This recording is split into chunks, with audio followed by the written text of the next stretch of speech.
Welcome, everybody. Excellent. So it's my pleasure to introduce today's speaker. Carla J. Peterman is the California Public Utilities Commissioner for a number of proceedings, including energy efficiency, alternative transportation, energy storage, and several rate cases. She was also previously a commissioner with the California Energy Commission, where she led the Commission for Renewable Transportation and Natural Gas. She holds a Doctor of Philosophy from just down the road at UC Berkeley in Energy Resources, and has a Master's of Science degree and a Master's in Business Administration from Oxford University, where she was a Rhodes Scholar. She also has a Bachelor of Arts in History from Howard University. So thanks very much.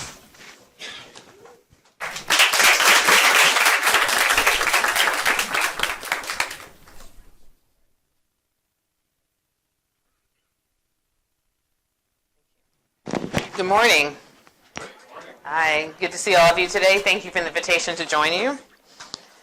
I was up very late last night because I'm a judge for the Rhodes Scholarships this year in the region, and I read 53 applications yesterday.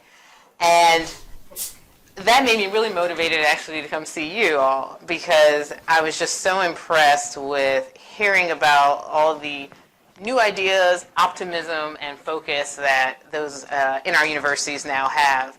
And so I consider it a real pleasure to be able to come talk to you about what's happening, what still needs to be done in the space, because I have no doubt that one of you will walk away with a new kernel for an idea, new research that could ultimately provide the technologies or the policies that we're going to need to meet our aggressive state goals.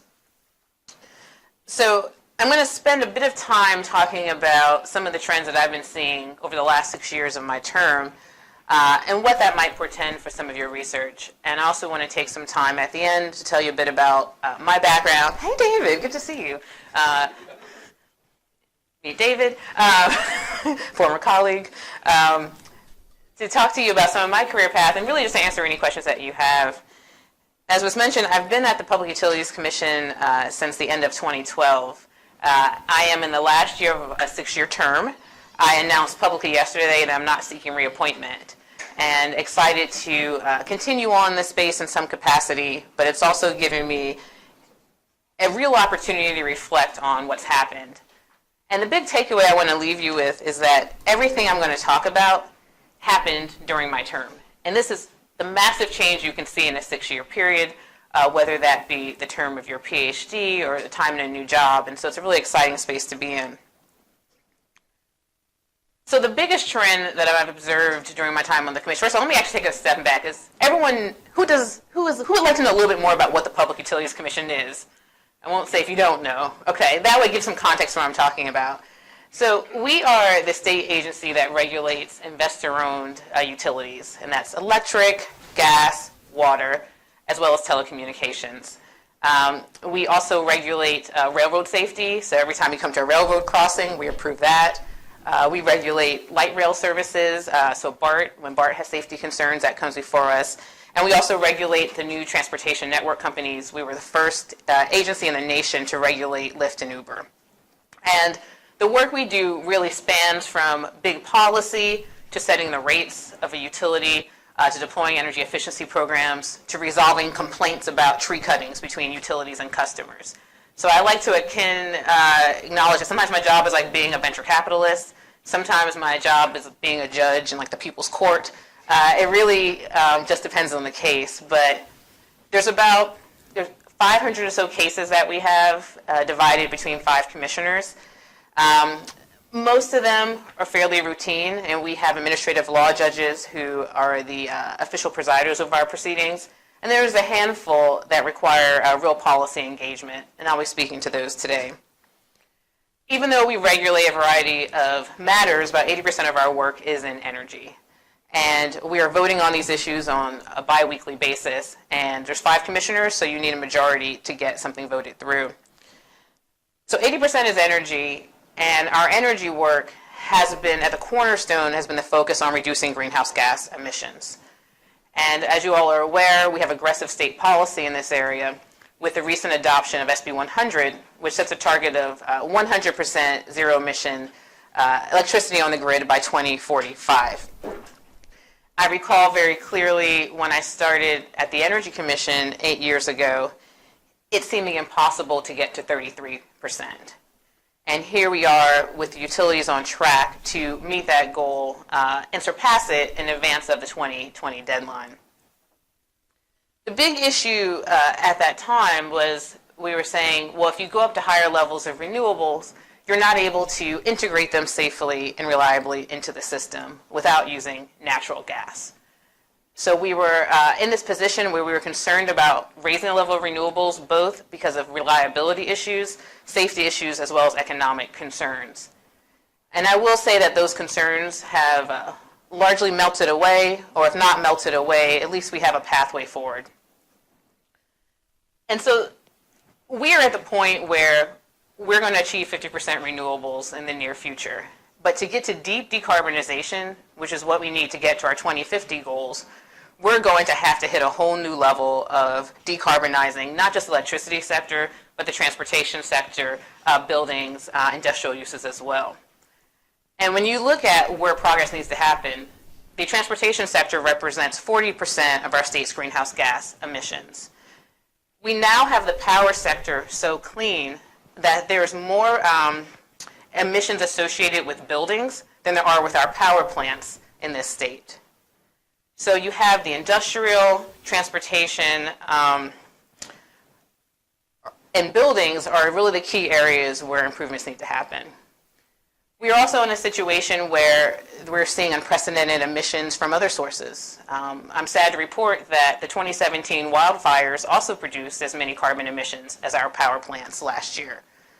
And at the end of my comments, I'll speak a bit about some of these other factors that are increasing the urgency to increase the reliability and lower the cost of the existing grid. So electrification is emerging as a key pathway to get to decarbonization. Because what are your options when you think about decarbonizing buildings, industrial? It's either going to be some type of zero emission fuels, decarbonized fossil fuels, or electrification. Neither are easy, both are expensive, but the pathways towards electrification seem more readily available. The Energy Commission, our sister agency, which is Energy Policy and Planning, issued a study in June about a high electrification scenario. And they found that a high electrification scenario to reach our greenhouse goals would require virtually eliminating carbon from the transportation system and only using natural gas and biomethane for very limited industrial purposes. What was positive is they also found that even with deep decarbonization, going out to 2030, we can manage the extra electricity load through energy efficiency. But that once you get out to 2050, the electricity demand is predicted to be 60% more than we currently use. So I don't think there's a scenario where we manage our way out of having to procure greater resources through energy efficiency. And just to make sure we're on the same page, I jumped ahead. When I talk about electrifying the energy sector, that means appliances that currently run on natural gas, having them run on electricity. So that includes your HVAC system, your heating system, it involves your cooling systems. From a transportation side, it involves our cars, as well as those trucks and buses that do long-haul transportation. Now, this policy trend of electrification has been observable recently in legislation. And I always know, I feel like the way things go is you'll hear a seminar about something, and then you'll hear agencies doing a study on something, and then suddenly there's 2 or 3 bills. And you can just tell that this is going to start to be the trend. And we've had that with storage, we've had that with electric vehicles over the last few years, and electrification is what it's going to be going forward. So there was 2 bills that were passed this legislative session that direct the agencies to do more work in this area.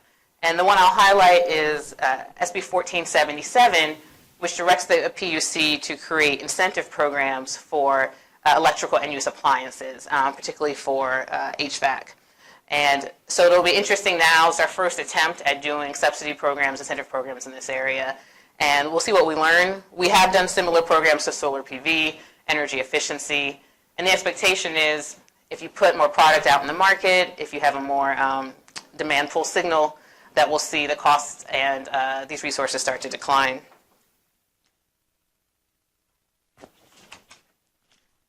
So as I started off by saying, the challenge when you talk about higher levels of electrification is whether you can integrate renewables in a way that is still lower carbon. And there's two technology areas that I've worked on the last 6 years which are helping to address that problem. And the first one is energy storage, and the second one is electric vehicles. So let me speak a bit about both of them now.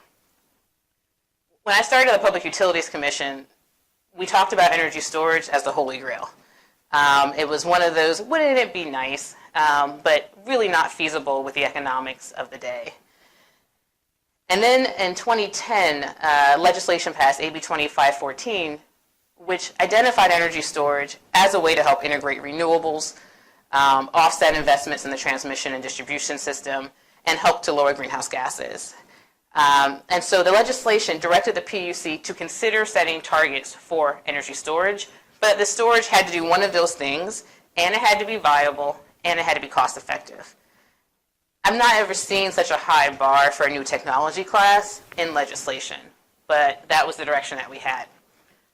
So that law passed before I got to the PUC, but by the time I got there, there have been 2 years of study and work with consultants, EPRI, KEMA, folks in the storage industry, folks in policy and government, looking at what are the use cases for energy storage.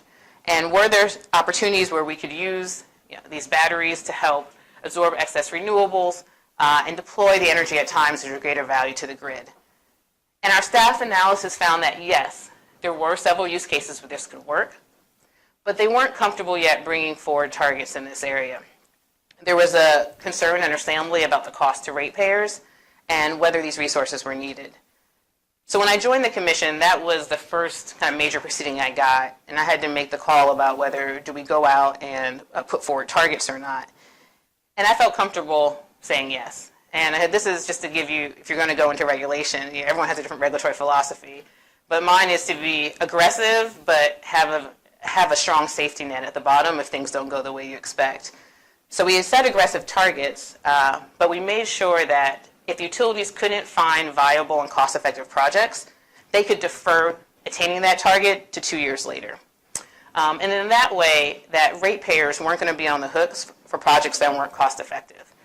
So under the best-case scenario, we would see a lot of storage develop. Under the worst-case scenario, we wasted some regulatory time, but not any real money.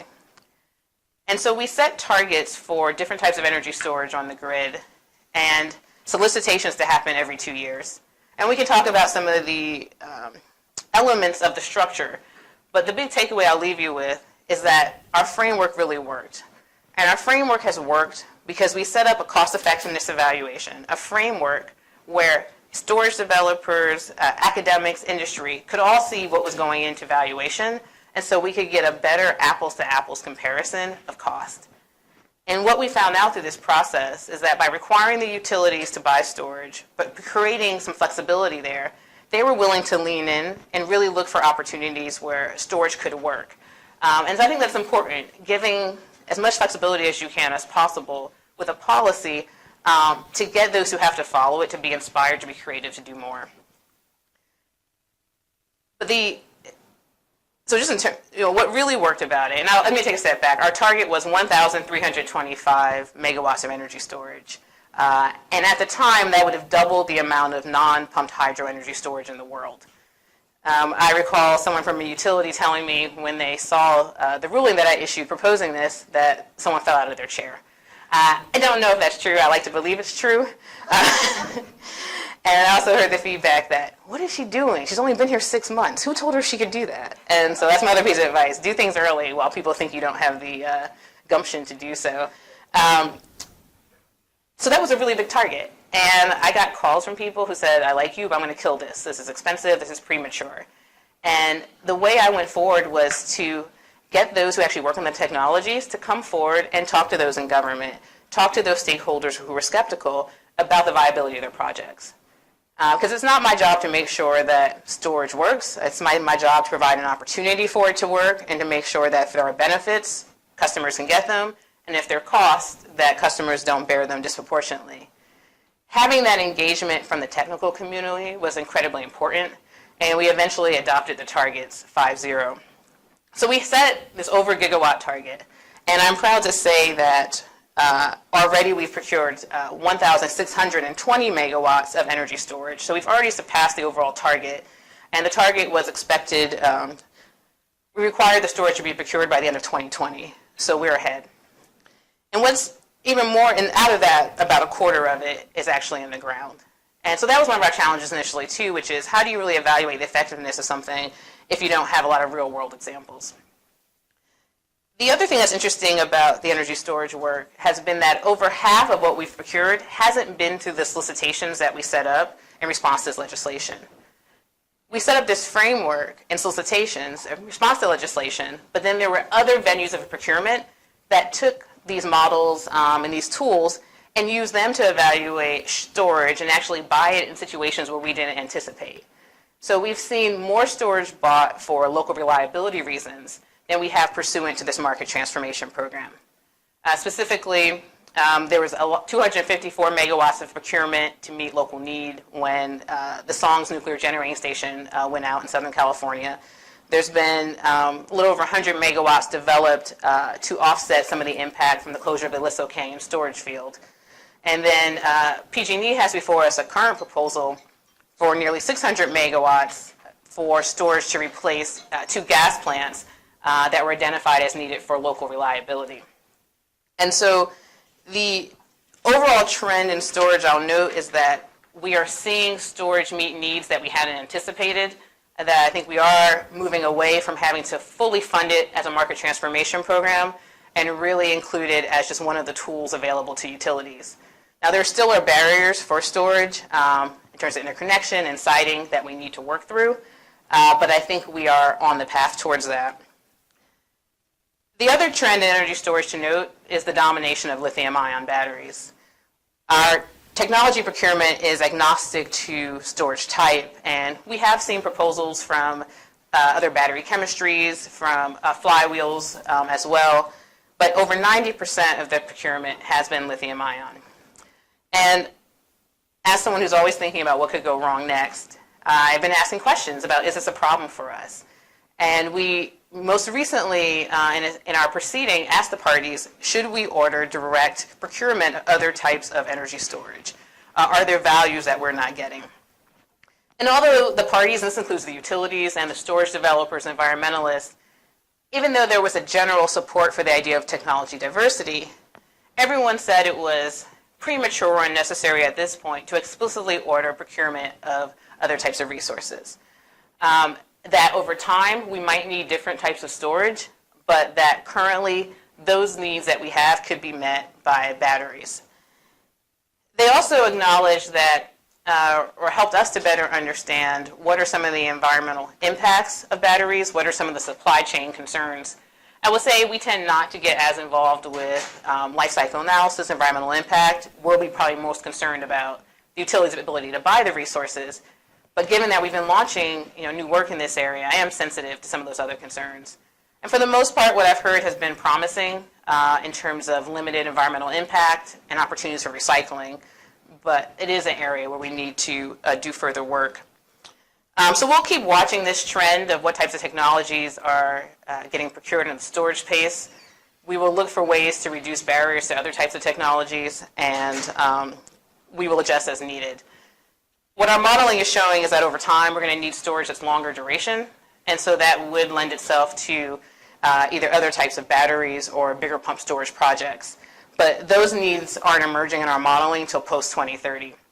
And so one just consistent regulatory debate is how early do you start work?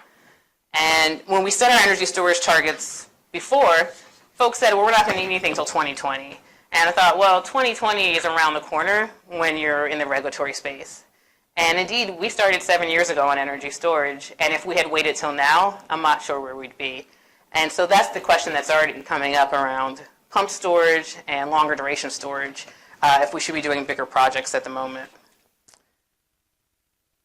There's a real linkage between our energy storage work and our transportation work.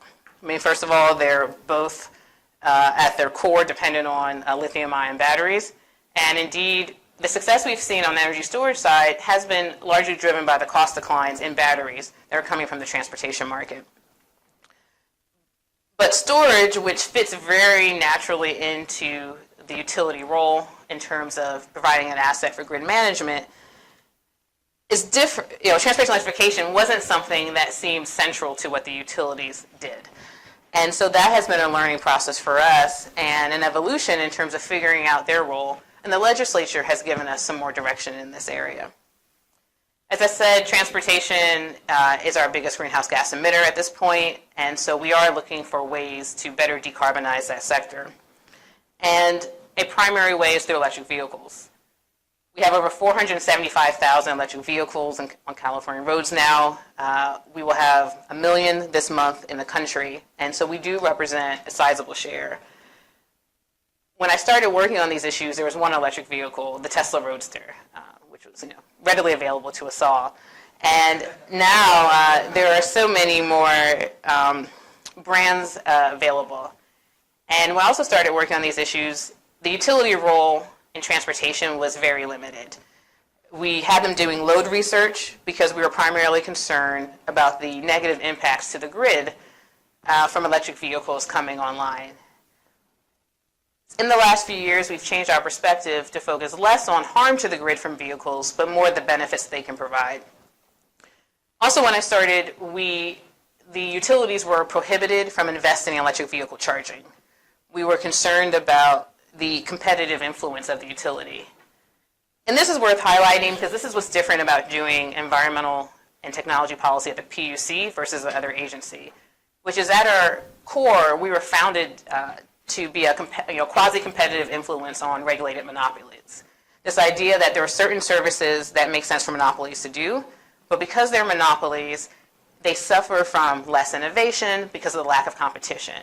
And so our job is to put rules and constraints in place to make sure that these companies can be healthy, but also that us as consumers are getting the lowest prices possible. Given that, every time we look at whether the utility should invest in something, we have to do it not just from the perspective of, is this a good thing for customers, or is this a good thing for society, but is there someone else out there who could do this just as well? Because the default should not have to have it be a regulated utility. And so at the time when we were looking at transportation around 2009, 2010, there were several electric vehicle charging companies in existence, several of them getting funding through some of the energy policy, the American Recovery Act investments coming out of the recession. And so we didn't think there was a role for the utility.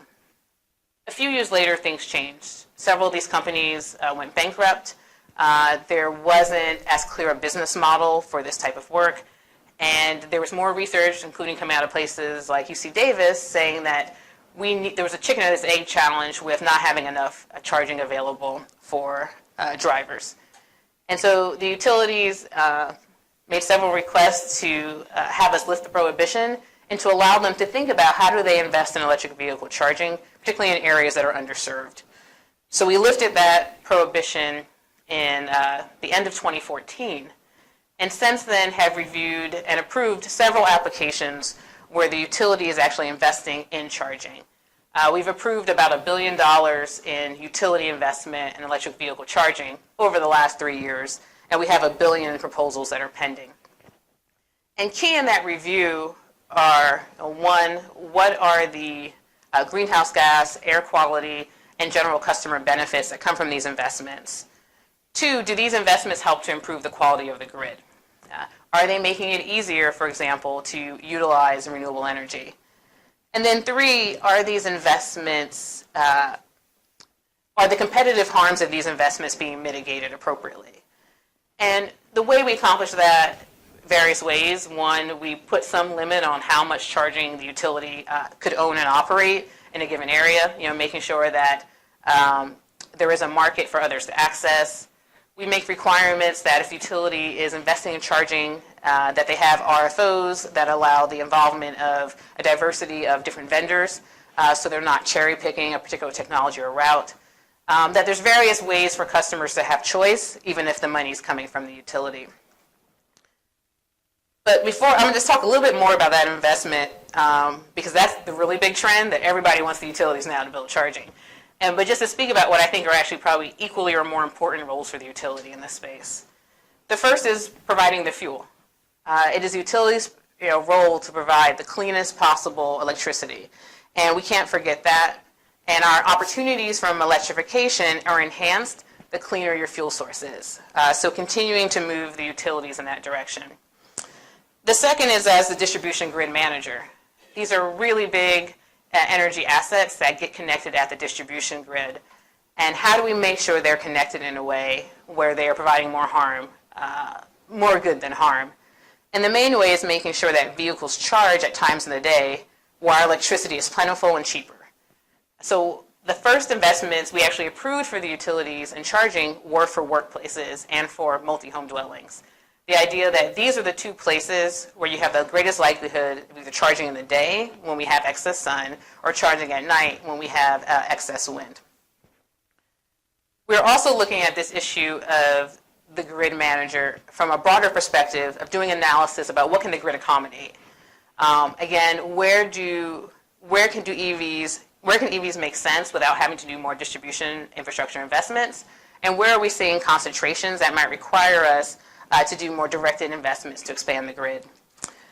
This analysis we're doing applies and is useful not only for EVs, but also solar PV, distributed storage, but in particular, it's become motivated by the growth in vehicles that we're seeing.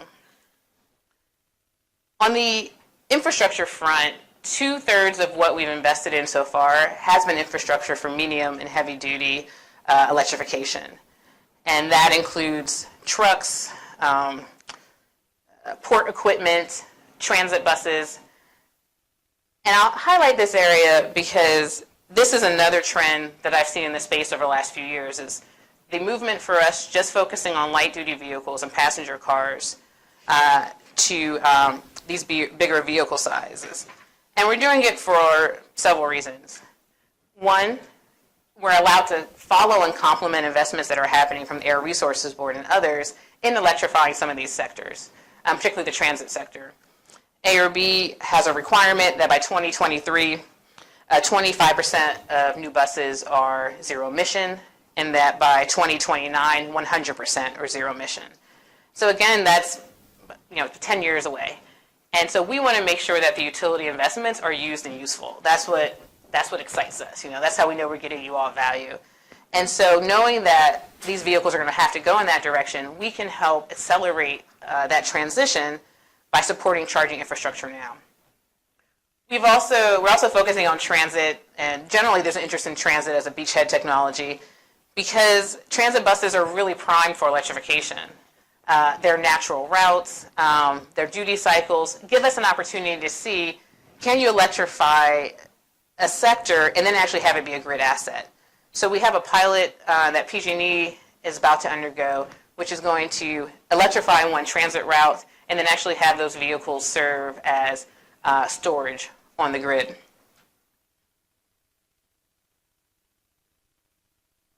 The other area I think you're seeing a lot of investment on transit and medium heavy duty are because of the air quality benefits. One of the concerns that comes up a lot around incentivizing electric vehicles is who actually benefits. And do people benefit who don't have the opportunity to own the vehicle? And when we talk about transit buses and heavy polluting infrastructure, then a wider range of folks can benefit, and particularly those in disadvantaged communities. And so we've seen legislative support for this, and it's also something that we have prioritized. We've also prioritized investments in disadvantaged communities. I think that's another trend. You no longer are seeing policies and subsidy programs that don't have specific attention to making sure resources get in underserved communities. So for our Edison, the investments we approved for Edison recently, it's about $360 million. 40% of that has to go into a disadvantaged community. In PG&E's territory, 25%. And that's just really based on the percentage of disadvantaged communities by census tract located within each utility service territory. I'm really excited about the metrics the data we're going to collect from all this work. We frame them as pilots, mind you, incredibly large pilots. And part of framing them in that way is to make sure that we're being really rigorous in our data collection and our analysis and revisiting some of our assumptions about what people will use and where they will use it. When we first started off, people said no one's going to use these chargers in disadvantaged communities, or you're not going to see the customer uptake. But we've seen tremendous uptake, and that's largely due, I will say, also to the outreach of the utilities and the coalition of different organizations that they're working with. The other trend on transportation I'll end with is towards vehicle grid integration, making sure that we not only have vehicles, that they run on clean fuel, and that they're connected to the grid at a good time, but connected in a grid in a way where they can actually provide ancillary services and even capture grid revenue, wholesale market revenue. And so we have several pilots underway that are testing electric vehicles and aggregation electric vehicles as a demand response resource, for example, or as a resource that can respond to some of the CAISO Flex alerts. And we are seeing the technical capacity of vehicles to do this. From what I can understand, it's still very labor intensive for those who are doing that aggregation. And so I think more needs to happen for the economics to work out for this to be a standalone business model. But it is something that we are seeing organizations, especially with big fleets, look at as another opportunity of revenue. For example, we had a pilot with LA Air Force Base where they electrified all of their passenger fleets on their base and then sold those resources into the CAISO market, the wholesale market. And so it's an area we're going to see a lot more.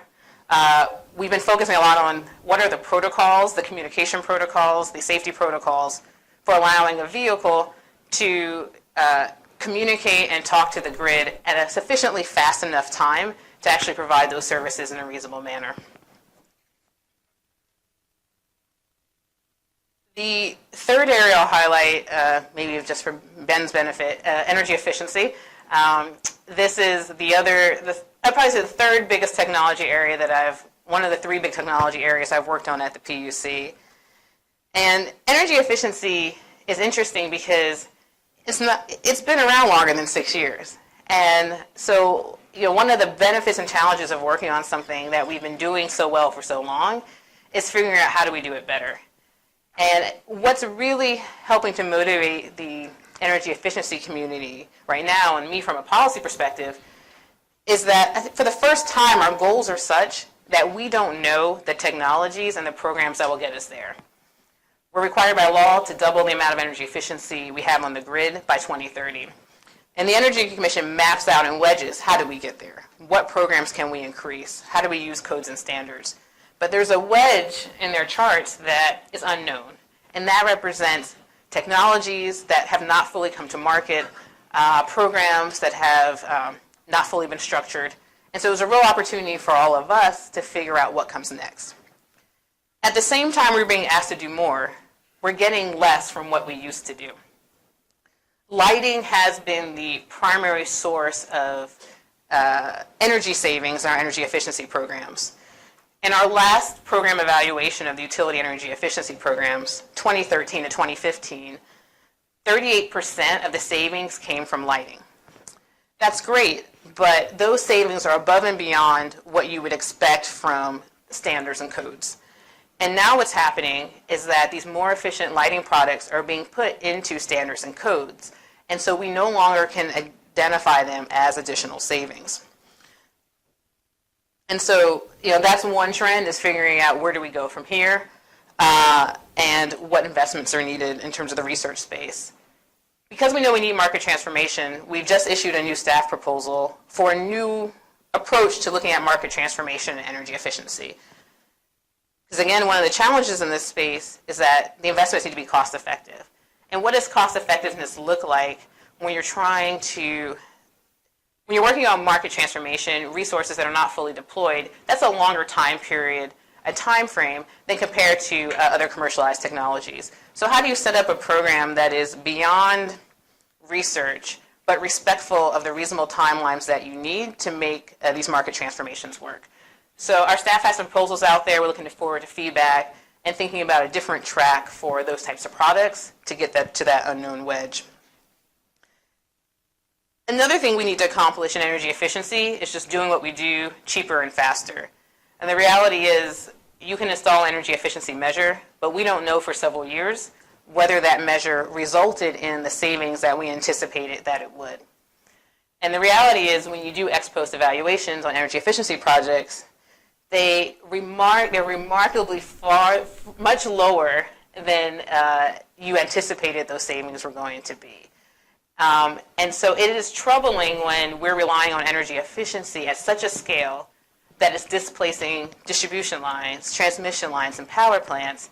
And our estimates of actually how well it's working are in variations of 100 or 200%. And so how do we better align the expectations around the energy efficiency investments with the reality that will result? And so one of the new areas that we're spending more time on is normalized metered energy consumption, which is a different measurement and evaluation methodology. And NMEC allows to use big data to get a sense of and estimate what we think the energy efficiency savings will be in a community or in a building going forward. And finding that can have some more accurate representation than some of the work that we're doing now. And the nice thing about using metered data is that you're able to see right away whether you're actually getting the savings that you anticipated. So using meter data to help predict savings, as well as meters to help better evaluate whether those savings are happening. So that went quickly. So those are the three areas I wanted to touch on, and I'm going to end by just talking about some of the other non-technology trends that are going to shape those three spaces, as well as electrification more broadly. And the first trend is customer choice. We're seeing a lot of interest in distributed energy resources, solar PV. How many of you have solar PV on your homes? How many of you rent? Yeah, I'm in that camp. Well, except outside this room, the people who are at home have solar PV. And yeah, I'd like to note that we have more distributed solar PV capacity in California, 6,500 megawatts, than we do nuclear generation capacity. And when I started at the PUC, we had nearly 4,500 megawatts of nuclear, and in the next few years, we'll be down to zero. And so we've seen a real switch in capacity, although admittedly not the energy produced. And so we are seeing customers choose rooftop PV. We're also seeing customers choose other energy service providers. Customers, particularly commercial customers, have access to energy service providers that they can buy from directly, called direct access providers. That has been capped historically, but legislation this round just lifted the cap on direct access. So we should see more businesses having the opportunity to contract with energy service providers directly and bypassing the utility as their provider of generation. We also are seeing communities choose to form community choice aggregators.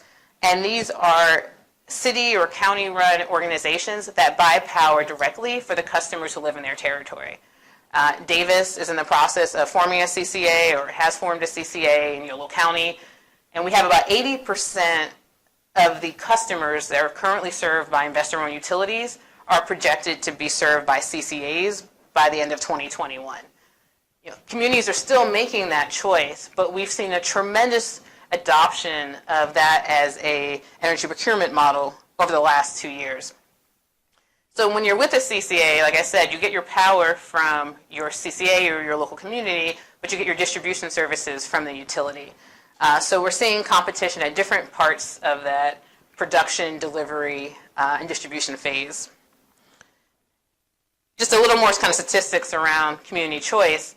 In PG&E's territory, 40% of customers are going to be served by CCA next year. We've seen the most growth in PG&E's territory, and 40% by the utility.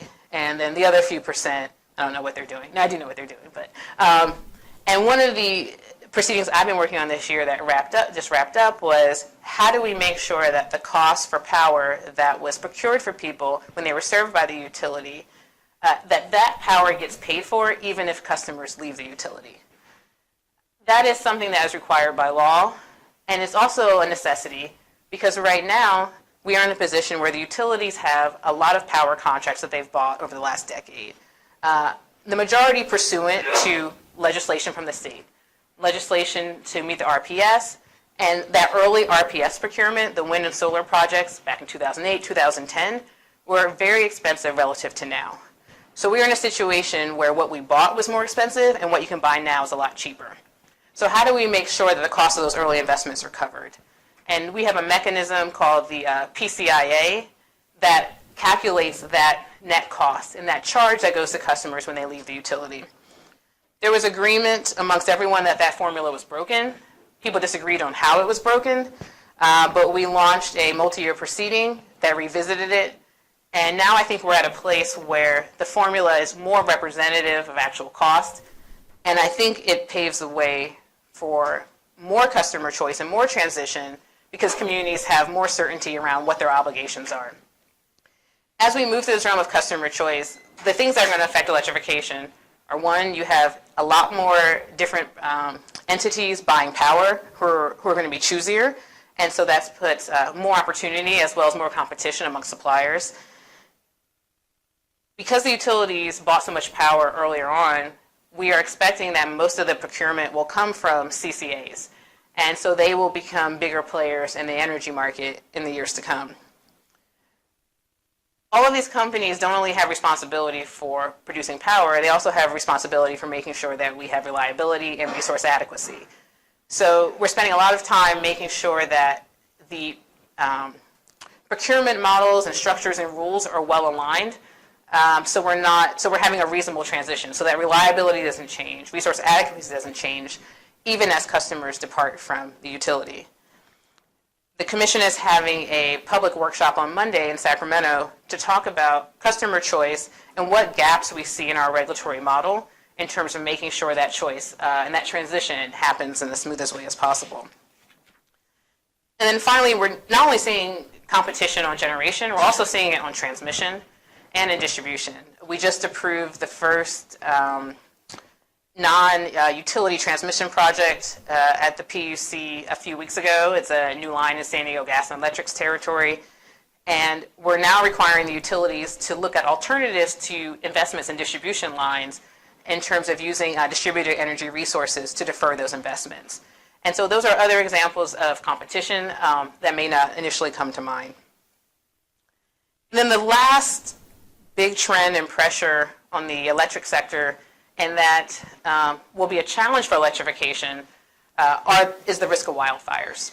I don't have to tell this community about the devastating effects of wildfires, as many of the surrounding communities have experienced them in the last year. When I talk to folks in different states, I like to remind them of the extent of the impact of wildfires. Just a few months ago, we had our biggest wildfire in this state. That burned territory equal to over half the size of Delaware. Last December, the size of New York City. Last October, 44 deaths. And that's all within the last calendar year. And so that is the example of the kind of the physical and the economic impacts. But when we talk about the electric grid, the impacts have been severe. In all of those areas, you have loss of distribution, loss of transmission. We plan for reliability, thinking about one thing falling, two things failing, one thing failing, two things failing. The December fires, you had 4 lines fail. A contingency of T-4 is not something that you necessarily plan around. And so that's forcing us to, one, rethink what our planning requirements are, what does it mean to be resilient, and what's the resiliency versus redundancy? Because that's usually the first place people jump to. We'll build a backup transmission line. Transmission lines take like 10 years to build, and they're super expensive. So how do we better utilize the assets that we have? It's also, when we talk about electrification means more power, more wires. What does that look like when over 50% of our state we identify as being in a high wildfire risk area? So we're having real conversations about what does the grid of the future look like? To what extent do you bury transmission lines and distribution lines? To what extent can you rely on distributed resources like storage and solar PV to provide local resiliency and not have to rely on the greater grid? We're looking at these issues, but communities are really looking at these issues because one of the tools that we are supporting utilities further deploying at this point is preventative shutdown of the grid.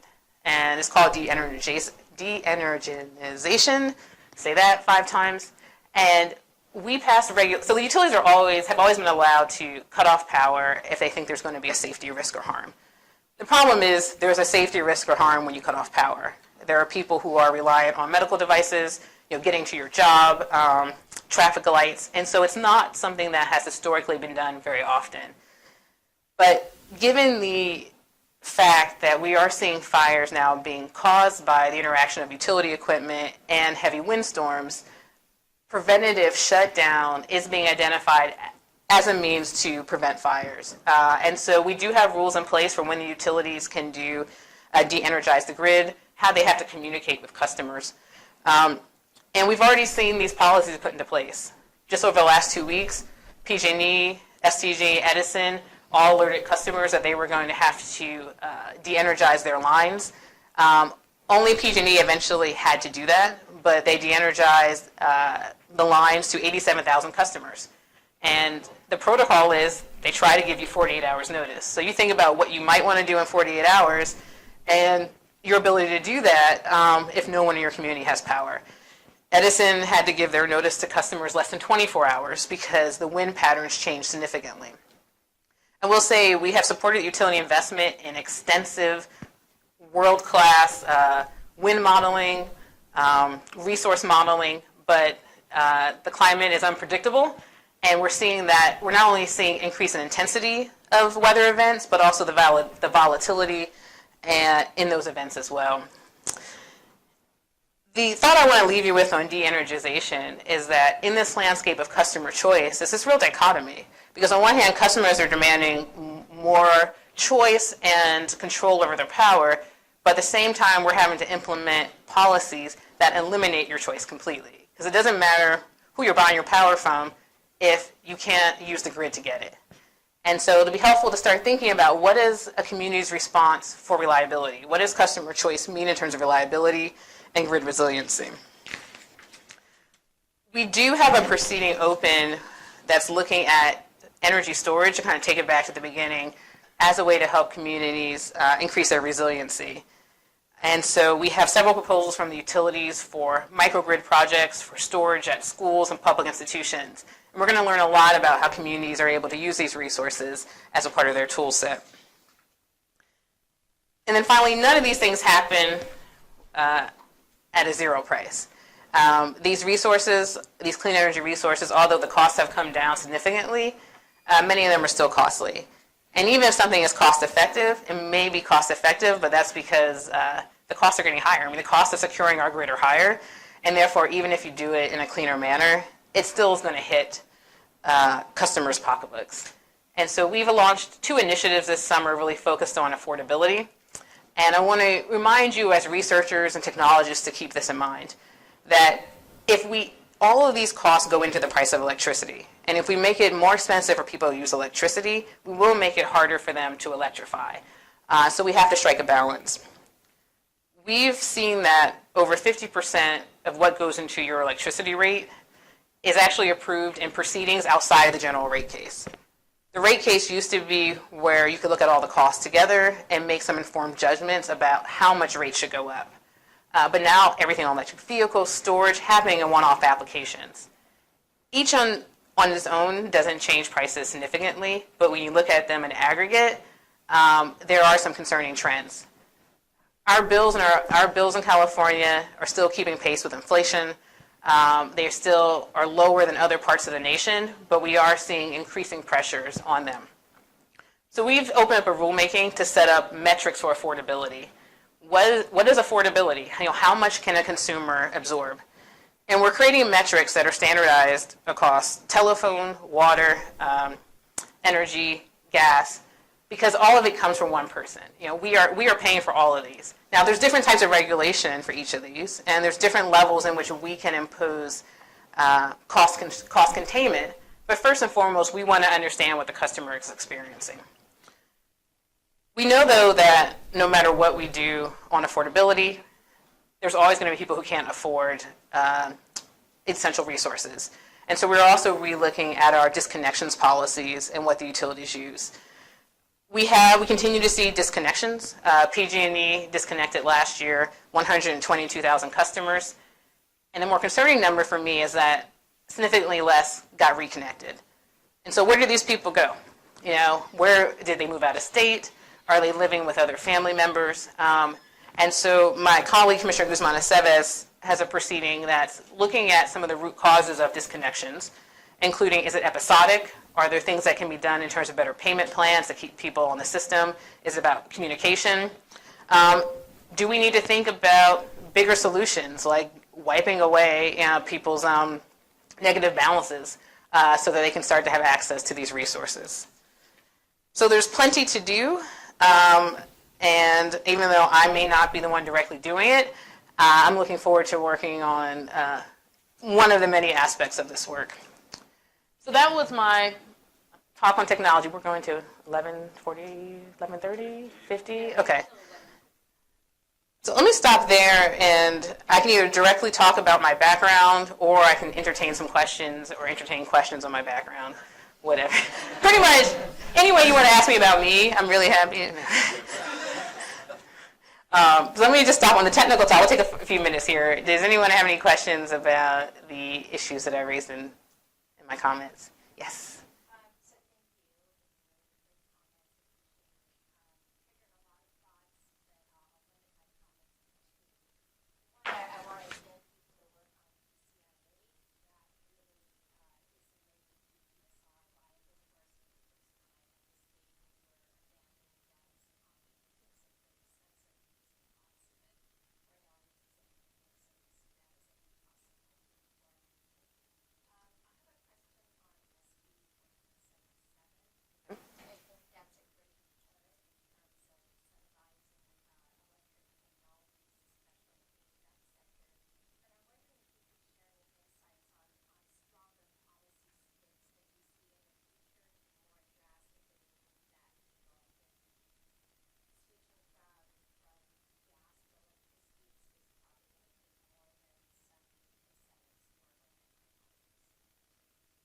I think you're right, and I think that 1477, the value it's going to add, it's going to help with that market transformation aspect to make sure that the technologies are available when we have that overarching policy. And I think you could look to other things the state has incentivized and develop similar laws or policies. So for example, I talk about the energy storage target, which was broad direction from the legislature to consider setting targets. The legislature could direct my agency or other agencies to set targets for electrifying the buildings, electrifying the transportation fleet. So some type of percentage goal is one option. There's currently no overarching direction to electrify, and that's partly because it's still being debated about kind of the best approach. You know, I think we are, in California, we've let a lot of flowers bloom and tried a lot of different things to reach our decarbonization goals, but we are coming to the point where we have to make some hard choices, including regarding what investment we want to see in the natural gas system. And so I do think it would be valuable if we're going that direction to have broader legislative direction in that area. But I do think it coordinates with what we're going to do in the natural gas system. And so there are studies being done about how much natural gas do we need? What, if we were to maintain current levels of natural gas use, what investments do you need in the infrastructure? Because you do need to compare those costs. Because right now we're investing significantly in natural gas pipelines for safety reasons. And over time, will we need those? And so I don't think you can fully have an electrification policy until you handle your gas policy. And it'll be interesting to see if there's a desire to do that. We tend to not like to talk about the things we want to cut, more the things we want to promote.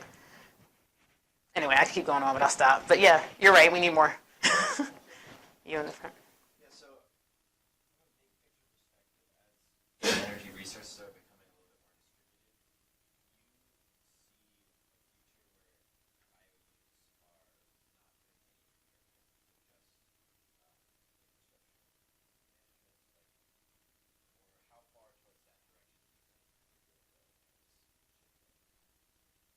I can see that future. I don't think you have to see that future for every utility.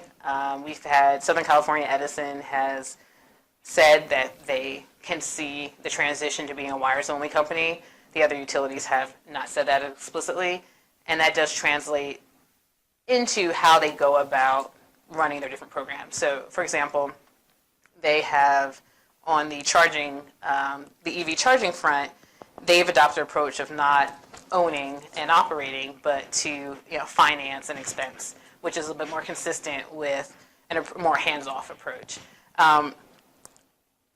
Do I think we're going to go well, first of all, let me say, too, it's worth noting that when the utilities buy power, they don't make any profit on it. The costs go down to flow directly through to customers, and there's not a lot of utility-owned generation. There is, but it's historical. It's our hydro assets, nuclear. And so I think naturally, just the way procurement is going, it's moving away from utility-owned. I don't necessarily think we're going to force. I think to have them not involved would take intentional action by the legislature to force full divestiture. And because already they've been required to divest to a degree. But even though the future is becoming more distributed, only 1% of our power in California comes from distributed energy.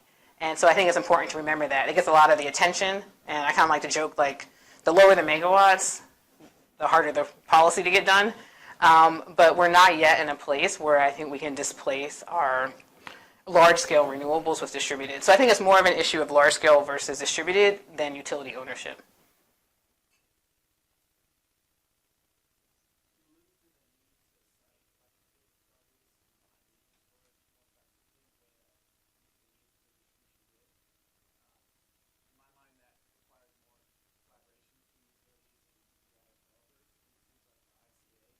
Mm-hmm.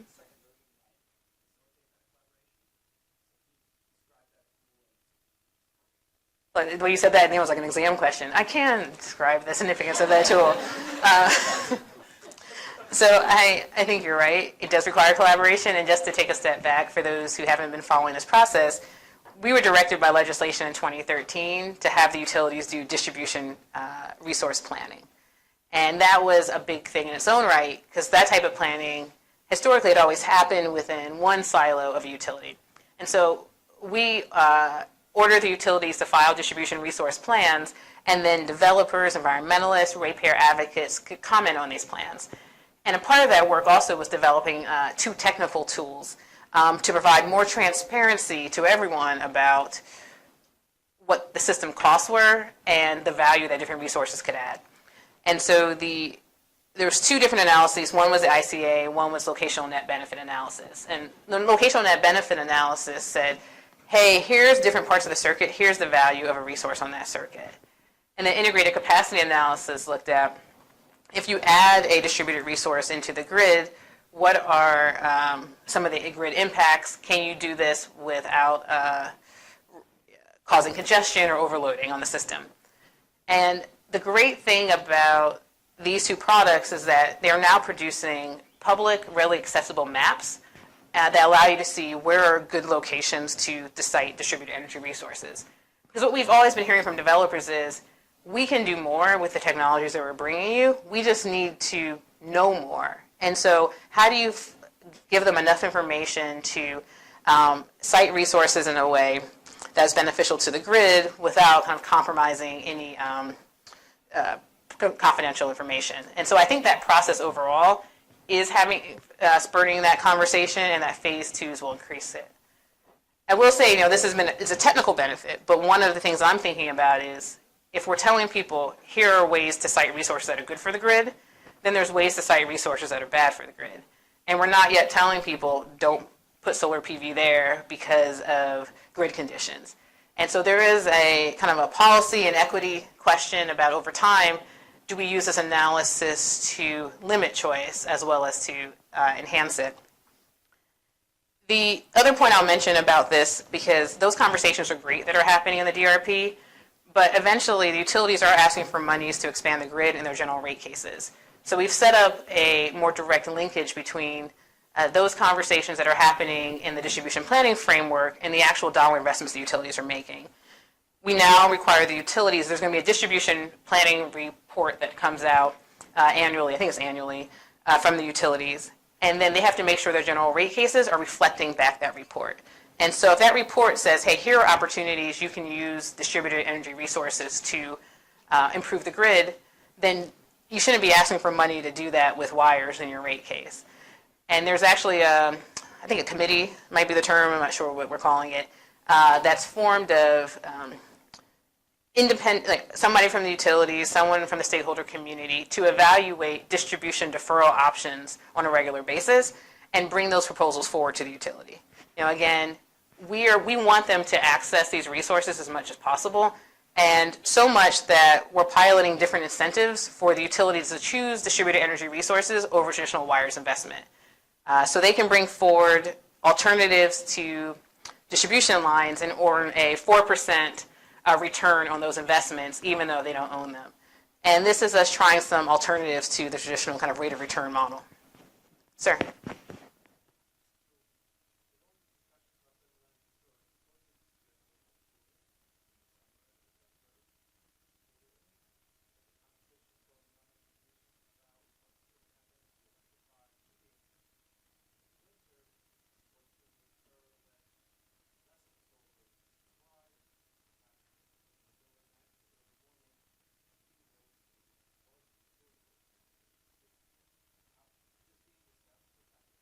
Yeah, it's being discussed in the broader context of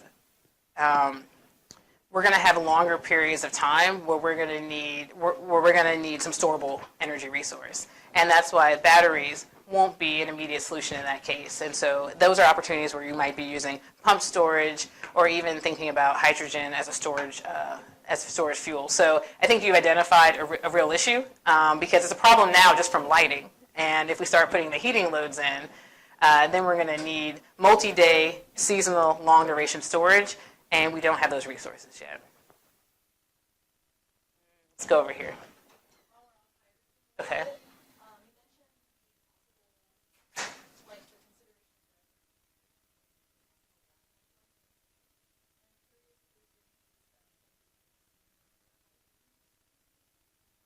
There's discussion about it. There's not, I would say that discussion and generally the role for hydrogen in the electric grid is still happening at the research or planning phase. So we've modeled, the utilities are required to do integrated resource planning, and that's a relatively new thing over the last couple of years. And so we're using E3 to model the grid to get to a certain greenhouse gas target. So for the first time ever, we are looking at what combination of grid resources get to a certain GHG content. And so one of the scenarios is looking at hydrogen as a substitute for natural gas. And the modeling so far is proving that hydrogen is a more expensive integration solution than storage and electric vehicles. That may not be the case in the long run, but currently where the technology is. And so to your question, once you look at the opportunity for hydrogen, you look at how do you make it cheaper. And so one is repurposing the natural gas system. Although we have seen in other countries the ability to, I think you can go up to like 10% or so of your pipeline content with hydrogen. So we're not at the point where we have to really reconfigure. But then it becomes a question for me, what I have not heard answers to yet, but this is how my mind is working. If we eliminate all natural gas and then you use hydrogen, I don't know if you can repurpose that same pipeline to be 100% hydrogen. And then the question then becomes, well, what's the cost? Because then you're comparing building a new network to expanding the electric grid. But if you have to use some natural gas anyway, and then if the infrastructure is going to be there, then you might use it for hydrogen or biogas. And so those are just some of the, I'm interested in seeing more work that's doing cost comparisons about some of the scenarios, because I think no matter what direction you take, there's a big investment to happen. And I think there's different parts of the state that are investing in different parts of the system, and it could be more coordinated. I don't know if that was a good or bad thing. A lot of hands went up. Okay, I'm going to take this guy in the back.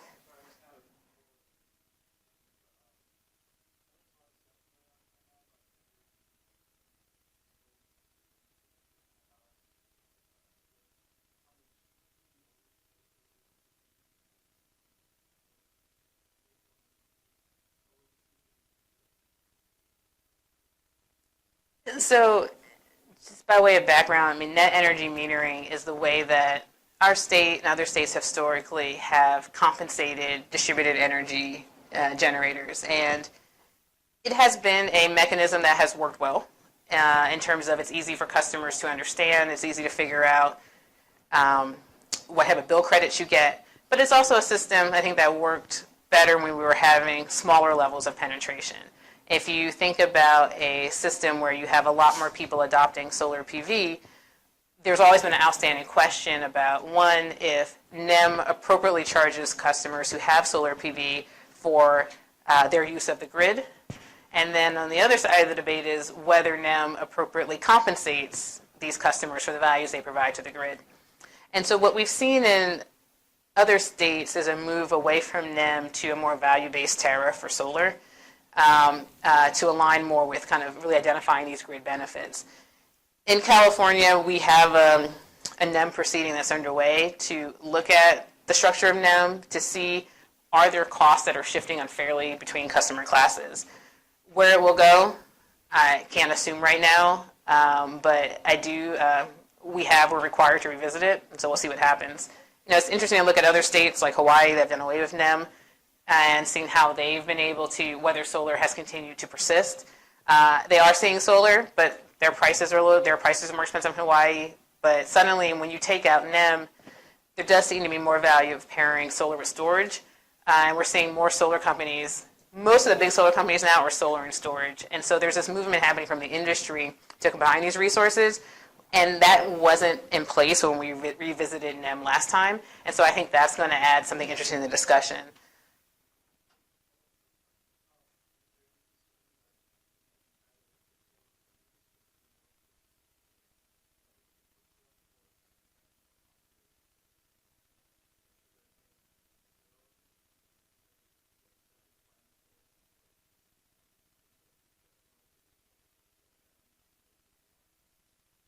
The economics are not near that point. So I would say that's not the driver about what to do around them. I mean, I will say from my perspective, I'm never concerned that if the economic incentives are accurate and then people choose to disconnect from the grid, that's great.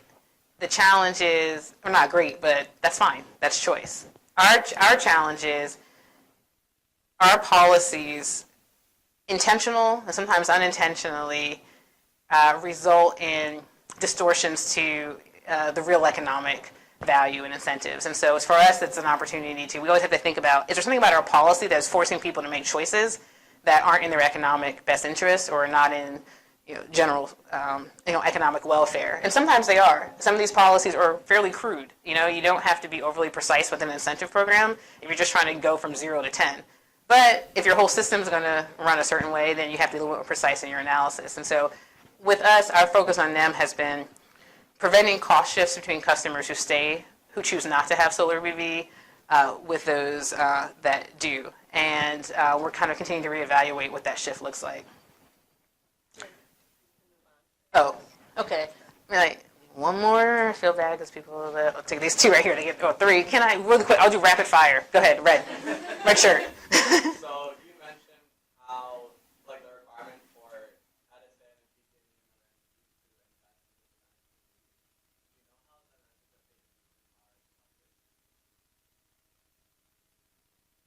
It varies by utility. So each utility has a participant advisory committee, which is made up of local community groups, environmental groups, others in the proceeding, and they go about setting requirements for how they go soliciting customers. But the areas that are considered disadvantaged are set by the Cal Enviro Screen. So there's a common tool from EPA that we utilize, and so then they can get customers any way they really want from within that area.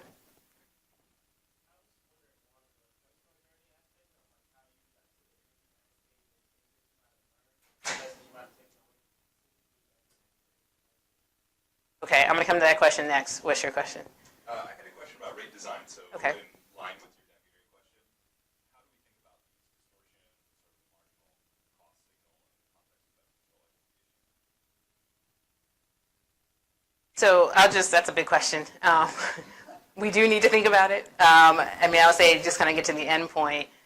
We want to have cost causation as much as possible. We want people to pay for the costs that are attributed to them. We were really far apart from that with our rate design for various reasons. So in 2015, we did an overhaul of rates and our residential rate reform to better align costs with cost causation. That has, and that's, we're trying to keep moving that direction at time of use pricing. The challenge, I will say, is as much as we know that we want people, that power cost vary across time, we've not yet gotten to a place of comfort to really align those costs as well as we could, because there are concerns about having dramatic price differentials in the day for customers, customer understanding. And so I think the more we can move to TOU, the better for electrification, because again, if we're going to rely on it so much, you want to make sure that you're covering your cost appropriately and that the right customers are paying for them. Because at some point you correct, and that can be really distorting if people are spending a disproportionate amount of their bill on electricity. So then to the question in the back, and this kind of wrapping up, I was asked to talk a bit about my background. And I will say, I can touch briefly on it, but if you want to hear the full story, I recently did a podcast, was interviewed in a podcast that's on my PUC website and my LinkedIn page, and it's Sustainability Leaders Podcast. So it's a riveting hour of, I shouldn't have said that part. You always think it's only 20 minutes, because everyone's ready to do something for 20 minutes. But the podcast, there's a podcast of me, and then if you go to the homepage of this podcast, they interview a lot of California leaders about their experiences. So you can hear from the head of the Air Board, you can hear from our Cal EPA secretary, and get a sense of how each of us came into the space in a different way. For me, I wanted to be an environmental attorney when I was younger. I was interested in environmental justice. And then I went to grad school and began to appreciate the impact of energy. And so that I had this aha moment where I thought, if I do energy policy, I can do better policy and planning and procurement up front to avoid having to rectify environmental injustices after the fact. So I just found it, for me, a more optimistic and proactive way to engage in this space versus I think sometimes those of us who care about social justice engage at the end and thinking about how do you engage in the system earlier on. So I ended up studying energy and energy economics and went into banking. I was a banker for Lehman Brothers for a couple of years, financing power plants. I really wanted to work in renewable energy, so I quit that job and I worked for a nonprofit and figured out what I wanted to do. And I decided to go back to graduate school because I felt, for me, that was how I wanted to have a broader education and then decide how I entered the space. For others, the approach might be to go work for a company. I came to Cal, did my PhD, and in my PhD, I was intentional. I knew I didn't want to be in academia, so I was intentional about participating in conversations like these, doing more direct policy engagement. I was able to join some different boards and get some more exposure to nonprofits working in the space. And then the biggest thing I did for my career was I interned at the PUC.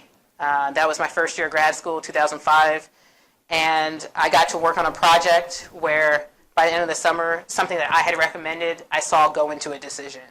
And there's very few places you can go in your early 20s and literally control millions of dollars. I mean, we have 23-year-olds who are responsible for deploying $50, $60 million. And that should bring you comfort. It's the future. And so I went to the PUC and I thought, oh my goodness, here's this agency that's incredibly powerful and impactful and gets to work at the intersection of science, policy, economics, and no one really knows about it. And I shadowed a commissioner at the time, and I thought, her job is really great. Again, she seems really powerful, but she wasn't elected, no one knows who she is. And I just got an idea in my mind, like one day I'd like to be that. And I had the opportunity 7 years later to get appointed to the Energy Commission. And here we are. If you have given time, if anyone has a specific question on my background, please ask. I'll respond now. And if not, I can refer you. How has your background in economics served you? It served me. It's frustrated me. For those who do economics, I think about economics in many ways as a philosophy or religion, because a lot of things you have to have a suspension of a lot of fact, a lot of belief, to believe that this system will work the way you've been taught it works. But it's a beautiful framework. I love economics, and for me, it's giving me a framework to start with about, to do this is the economic best principle, and then I'm able to say, given these realities, what's second best, what's third best? So for example, as an economist, I believe in carbon pricing. I believe in pricing negative externalities. as a policymaker, I believe in subsidies because they're easier to get through. So you can first say yes, we should tax carbon, but then you have to figure out if we're not taxing carbon, how do we incentivize clean energy, and how do we get the cost of clean energy down so that you don't have to provide an unnatural incentive. So it's a framework. I think I've learned a lot and appreciated a lot more that political science is a skill and art in itself, and that it's one thing to say this is a fair policy, but if it ends up continuously leaving out a certain group or population, then it's not good policy. And kind of reconciling that dealing in the law of averages isn't something that you can do in a sustained way as a policymaker and be effective and be accepted. I will say, if you do economics, never underestimate how little people know about economics. Particularly even when we talk about rate reform. I mean, that was the one where I think my economic bone really stood out, where I was like, cost causation, and look at this academic paper which says people don't respond to marginal prices. But I would say, as an economist, I was able to bring in recent literature into our deliberative discussions, and you'll see if you read our decision on residential rates, 300-something pages, it's got citations to academic articles. And that is something I wish we had more of, because there is not a strong enough connection between work happening in academia and work that's happening in the regulatory space. And for me, the main driver is we have different incentive structures. Like, if you're publishing a paper as an academic, you want your community that you're trying to please is the peer-reviewed community who's going to help you get tenure. I'm not that person. If I'm doing a policy, who I'm looking to satisfy are the people who have intervened in our proceeding, and that's not academics. And so I've several times run into an academic who will say to me, you know that thing you did a few years ago? I didn't like it. And this is why. And I said, well, why didn't you tell me? He said, well, I wrote a blog about it. It's like, do you think I'm...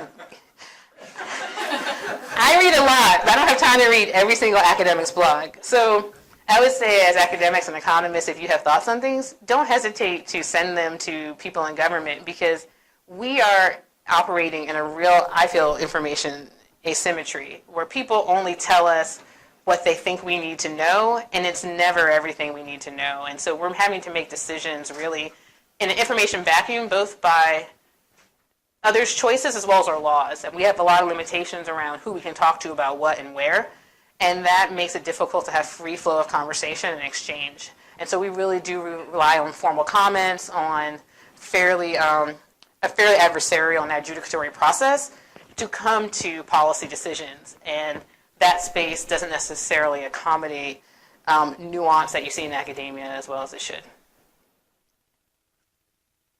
Okay, thank you very much.